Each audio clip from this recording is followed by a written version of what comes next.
Hello, everybody. Today we are starting Romanticism.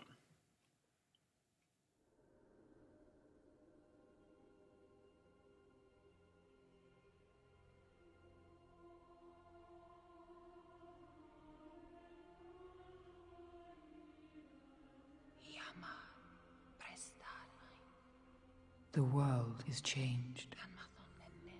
I feel it in the water. I feel it in the earth.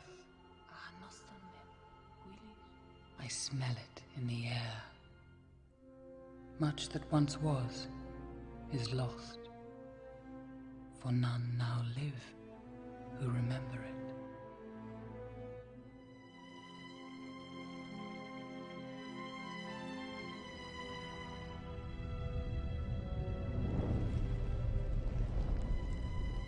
It began with the forging of the great rings.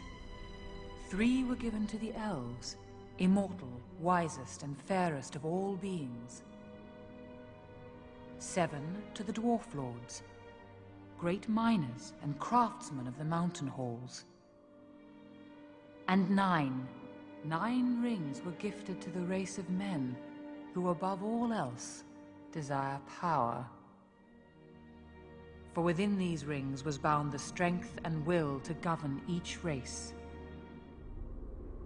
But they were all of them deceived, for another ring was made. In the land of Mordor, in the fires of Mount Doom, the Dark Lord Sauron forged in secret a master ring to control all others. And into this ring he poured his cruelty, his malice, and his will to dominate all life. One ring to rule them all. One by one, the free lands of Middle-earth fell to the power of the ring. But there were some who resisted. A last alliance of men and elves marched against the armies of Mordor, and on the slopes of Mount Doom, they fought for the freedom of Middle-earth.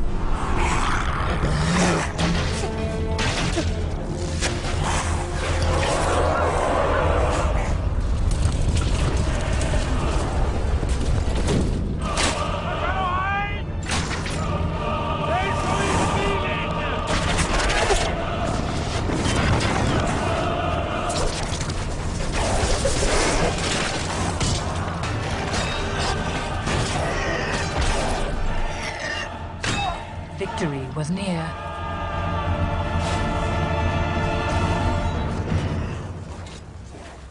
But the power of the ring could not be undone.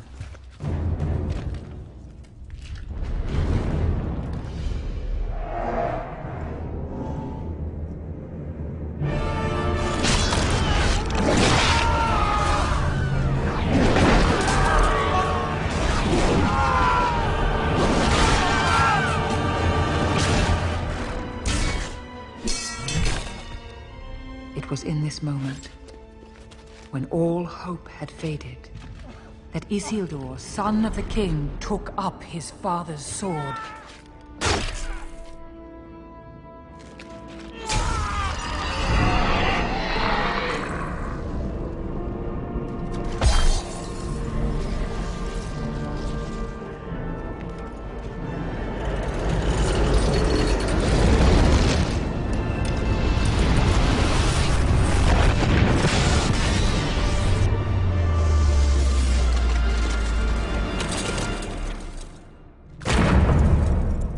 Sauron, the enemy of the free peoples of Middle-earth, was defeated. So, not the Lion King. But how do we get here? How do we go from the Lion King in classicism to something like the Lord of the Rings as an example of Romanticism? How are these different? I mean, just visually, the Lord of the Rings is certainly darker. The storyline is darker. It's also much longer and much more complicated. And while The Lion King deals with what is essentially the story of Hamlet, kind of truncated version of Hamlet,